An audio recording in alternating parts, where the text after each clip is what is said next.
WFYI podcast brought to you by Bloomington, Indiana, an American college town offering food and drink, college sports, outdoor activities, live music, cool art, and good times daily. Everyone is welcome in Bloomington.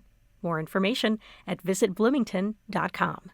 WFYI podcast brought to you by 45, presenting 30 years of music by the Mavericks on Saturday, August 17th at Rock the Ruins at Holiday Park. Ticket information at rocktheruins.com. This is WFYI News Now. It's March 5th, and I'm Darian Benson. On today's show, Governor Eric Holcomb signed a law that says pet stores can sell dogs anywhere in the state. The Libertarian Party's nominees for 2024 elections, state lawmakers might eliminate retail sales tax on feminine hygiene products, and a bill headed for the governor's desk aims to knock down barriers for medical providers to address an industry-wide shortage of health workers. One of the most controversial sections of the bill requires insurance companies to honor what's called assignment of benefits for out-of-network dental providers. Those stories coming up, but first, the Indianapolis City County Council held its full monthly meeting last night. WFYI's Jill Sheridan has more. The meeting started with a motion to move the council's next full meeting. That meeting was scheduled for April 8th, the day of the total solar eclipse. Councilors moved the meeting to 1 week earlier because of expected crowds in Indianapolis.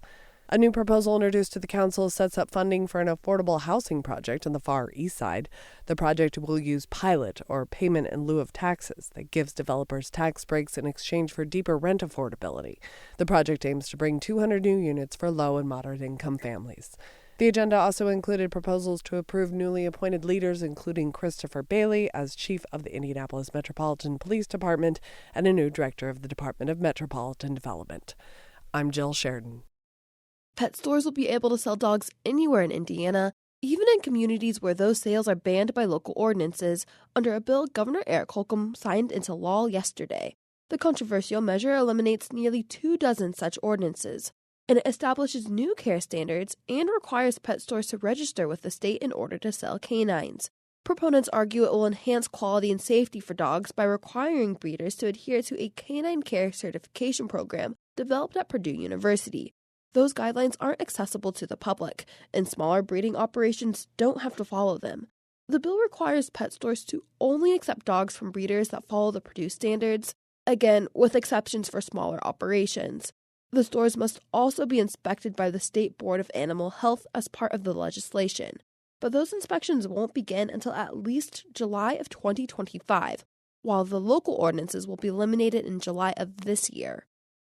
The Indiana Libertarian Party chose its 2024 nominees for governor, lieutenant governor, and U.S. Senate this weekend. As Indiana Public Broadcasting's Brandon Smith reports, the ticket includes some familiar names.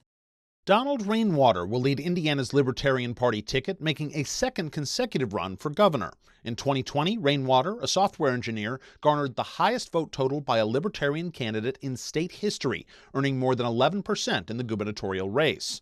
His running mate this year is Tanya Hudson, a southern Indiana real estate broker who previously ran as a Libertarian for Congress in 2020 and 2022. And the Libertarian Party's nominee for U.S. Senate this year is perennial candidate Andrew Horning. Horning has run for Senate once before in 2012.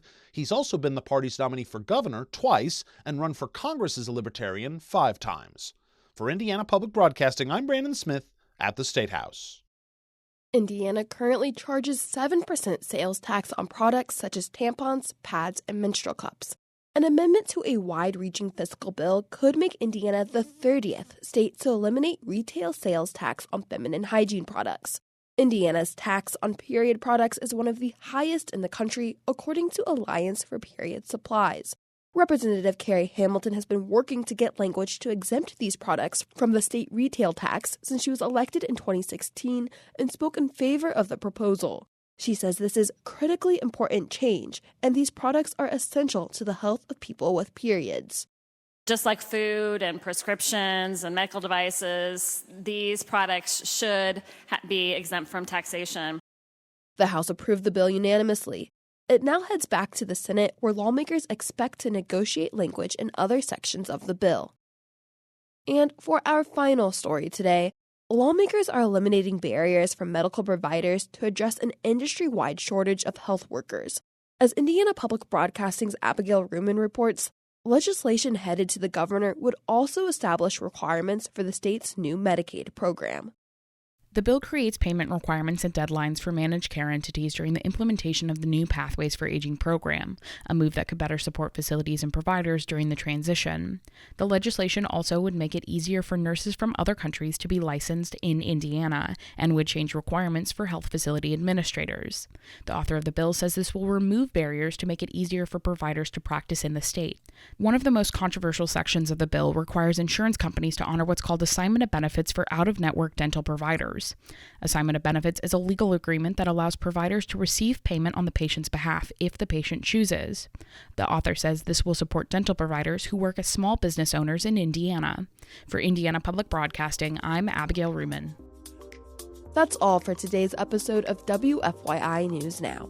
Our podcast is produced by the following people who live in your community: Aubriana Heron, Drew Dodlin, Kendall Antron, who composed the music for this podcast, and me, Darian Benson. Our news director is Sarah Neal Estes. If you liked today's episode, remember to subscribe and share.